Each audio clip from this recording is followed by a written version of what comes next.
ಭೂ ಮಾಫಿಯಾ ವಿರುದ್ಧ ಬೀದಿಗಿಳಿದ ರೈತರು.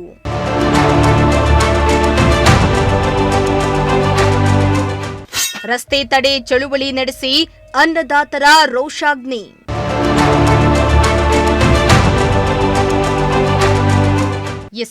ತುರುವೇಕೆರೆ ತಾಲೂಕಿನ ದಂಡಿನಶಿವರ ಹೋಬಳಿ ವ್ಯಾಪ್ತಿಯ ಬಿಸಿ ಕಾವಲ್ನಲ್ಲಿ ಅಕ್ರಮವಾಗಿ ನಡೀತಾ ಇರುವ ಭೂ ಮಾಫಿಯಾ ವಿರುದ್ಧ ಹಾಗೂ ನಕಲು ಮಂಜೂರು ಚೀಟಿ ಸೃಷ್ಟಿಸಿ ಮೂಲ ಮಂಜೂರುದಾರರಿಗೆ ಅನ್ಯಾಯ ಮಾಡುತ್ತಿದ್ದಾರೆ ಎಂದು ಆರೋಪಿಸಿ ರೈತ ಸಂಘಟನೆ ಹಾಗೂ ದಲಿತ ಸಂಘಟನೆಗಳು ತುರುವೇಕೆರೆ ಪಟ್ಟಣದ ತಾಲೂಕು ಕಚೇರಿ ಆವರಣದಲ್ಲಿ ಕಳೆದ 6-7 ದಿನಗಳಿಂದ ಅಹೋರಾತ್ರಿ ಧರಣಿಯನ್ನ ನಡೆಸ್ತಾ ಇದ್ದು, ಅಧಿಕಾರಿಗಳು ಸ್ಥಳಕ್ಕೆ ಬಂದು ಅಹವಾಲನ್ನ ಸ್ವೀಕರಿಸದೇ ಇದ್ದು, ಇಂದು ತುರುವೇಕೆರೆಯಲ್ಲಿ ರಸ್ತೆ ತಡೆದು ಚಳುವಳಿಯನ್ನ ನಡೆಸಲು ಕರೆ ನೀಡಿದ್ರು.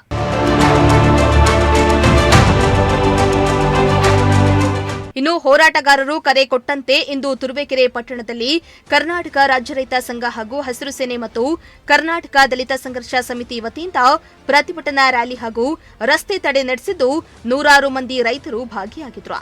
ಬಾಣಸಂದ್ರ ರಸ್ತೆಯಲ್ಲಿ ಹೋರಾಟಗಾರರು ಮಾನವ ಸರಪಳಿಯನ್ನ ನಿರ್ಮಿಸಿ ಅಧಿಕಾರಿಗಳ ವಿರುದ್ಧ ಆಕ್ರೋಶ ಹೊರಹಾಕಿದ್ರು. ಇನ್ನು ತಪ್ಪಿತಸ್ಥರ ವಿರುದ್ಧ ಸೂಕ್ತ ಕ್ರಮ ಕೈಗೊಳ್ಳದಿದ್ದರೆ ಮುಂದಿನ ದಿನಗಳಲ್ಲಿ ಉಗ್ರ ಹೋರಾಟ ಮಾಡುವುದಾಗಿ ಎಚ್ಚರಿಕೆಯನ್ನ ನೀಡಿದ್ದಾರೆ. 8 ದಿನಗಳಾಗಿದೆ. ನಿರಂತರವಾಗಿ ಪ್ರತಿಭಟನೆ ಧರಣಿಯನ್ನು ಮಾಡ್ತಾ ಇದ್ದೀವಿ. ಈ ಧರಣಿ ಸ್ಥಳಕ್ಕೆ ಈ ತಾಲೂಕಿನ ದಂಡಾಧಿಕಾರಿಗಳಾಗಲಿ, AC ಅವರಾಗಲಿ, DC ಅವರಾಗಲಿ ಬಂದಿಲ್ಲ. ನೊಂದಂಥ ರೈತರ ಪರ ಯಾವುದೇ ಥರದ ಒಂದು ಅವರ ಅಳನನ್ನು ಕೇಳಿಲ್ಲ.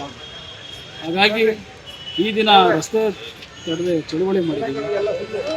ನಾಳೆ ನಾವು ಮುಂದಿನ ಉಗ್ರ ಹೋರಾಟಕ್ಕೆ ಕೈಗೊಳ್ಳುತ್ತೀವಿ ಅಂತ ಹೇಳಿ. ಇನ್ನು ಭೂ ಮಾಫಿಯಾ ಬಗ್ಗೆ ರೈತರು ಪ್ರಶ್ನಿಸಲು ಹೋದರೆ ಜಾತಿ ನಿಂದನೆ ಪ್ರಕರಣ ದಾಖಲು ಮಾಡುವುದಾಗಿ ಬೆದರಿಕೆ ಹಾಕ್ತಾ ಇದ್ದು, ಈ ವಿಚಾರವಾಗಿ ಸ್ಥಳೀಯ ಪೊಲೀಸ್ ಠಾಣೆ ಹಾಗೂ ಕಂದಾಯ ಇಲಾಖೆ ಹಾಗೂ ತಹಸೀಲ್ದಾರ್ ಅವರಿಗೆ ದೂರನ್ನ ನೀಡಿದ್ರೂ ಕೂಡ ಯಾವುದೇ ನ್ಯಾಯವನ್ನ ಕೊಡಿಸಲು ವಿಫಲರಾಗಿರ್ತಾರೆ ಎಂದು ಕಿಡಿಕಾರಿದ್ರು. ಕೂಡಲೇ ತಾಲೂಕು ಅಧಿಕಾರಿಗಳು ಎಚ್ಚೆತ್ತು ರೈತರಿಗೆ ನ್ಯಾಯ ಕೊಡಿಸಬೇಕೆಂದು ಆಗ್ರಹಿಸಿದ್ದಾರೆ.